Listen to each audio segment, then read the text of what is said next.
দিবেন। আজকে 17 দিন বয়স, মাশাআল্লাহ। রেজাল্ট এবং গ্রোথ যে বলে আপনারা যাই বলে থাকেন, আমি অনেক সুন্দর দেখতেছি। হাই গাইস, আসসালামু আলাইকুম। আশা করি আপনারা সবাই ভালো আছেন। আমি ভালো আছি আলহামদুলিল্লাহ। আজকে আবারও একটি নতুন ভিডিও নিয়ে আসলাম। আজকে বাচ্চাগুলির বয়স 17 দিন, মাশাআল্লাহ। রেজাল্ট অনেক সুন্দর দেখতেছি। আমি ভিডিওটি বেশি বড় করব না, অল্প একটু মানে একটা পাক দিয়ে আপনাদেরকে দেখিয়ে দেওয়ার বা বুঝিয়ে দেওয়ার চেষ্টা করব। আপনারা যদি ভিডিওটি আমার ইউটিউব থেকে দেখে থাকেন, অবশ্যই ভিডিওটি শেয়ার করে এবং কি চ্যানেলটিকে সাবস্ক্রাইব করে রাখবেন। আর যদি ফেসবুক পেজ থেকে দেখে থাকেন, অবশ্যই পেজটিকে ফলো দিয়ে ভিডিওটি শেয়ার দিয়ে রাখবেন, সবাইকে দেখার সুযোগ করে দিবেন। আজকে 17 দিন বয়স, মাশাআল্লাহ। রেজাল্ট এবং গ্রোথ যে বলে আপনারা যাই বলে থাকেন, আমি অনেক সুন্দর দেখতেছি। তো নতুন খামারি হিসাবে আল্লাহর রহমত, রোগবালাই সব কিছু কম।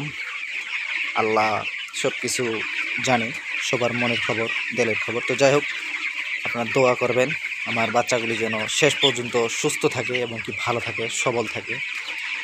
কিছুদিন অসুস্থ থাকার কারণে ঠিকঠাক মতো ভিডিও করতে পারিনি বা ছাড়তে পারিনি। এখনও বর্তমান অসুস্থই আছি, ঠিকঠাক মতো হাঁটাচলা করতে পারতেছি না, মানে পায়ের মধ্যে একটু সমস্যা হয়েছিল। তো যাই হোক, আল্লাহর রহমত সুস্থ হয়েছি। এই যে দেখুন, 17 দিন বয়সে বাচ্চাগুলি কত সুন্দর এবং কি কতটা গ্রোথ আসছে, আপনারা দেখলেই বুঝতে পারবেন। একটা করে বাচ্চা আমার, এই যে দেখুন, 800-900 গ্রাম হবে আমার ধারণা বলতেছে। আমি কিছুদিন আগে ওজন করছিলাম, 4 থেকে 5 দিন আগে। তো মোটামুটি গ্রোথটা অনেক সুন্দর দেখছিলাম, তাদের পায়ের কোয়ালিটি এবং কি মানে সব কিছু মিলাইয়া আমাকে অনেক সুন্দর লাগছে। আপনারা যারা খামারি ভাইরা আছেন, ভিডিওটি দেখে অবশ্যই জানাবেন আমার যদি কোনো কিছু ভুল ত্রুটি বা হয়ে থাকে, এবং কি লিটারের ব্যবস্থাপনা কীরকম আছে না আছে একটু যদি বলতেন, তাহলে আমার জন্য একটু ভালো হইতো। লিটারটা মানে একটু সমস্যা হয়েছে বলতে কি, ভিজা ভিজা দেখতেছি, আকাশ মেঘলা থাকার কারণে লিটারটা ঝরঝরা হচ্ছে না। তো লিটারটা আজকে না দিতে পারলেও কালকে সকালবেলা লিটারটা চেঞ্জ করে দিব, এটা মনে করতেছি আর কি। গ্যাস যদিও বা নাই, চারদিকে খোলামেলা শেড, এই জন্য আর কি গ্যাস খুব একটা সৃষ্টি হচ্ছে না, এবং কি সবসময় ফ্যান চলতেছে গ্যাস বাহির করার জন্য।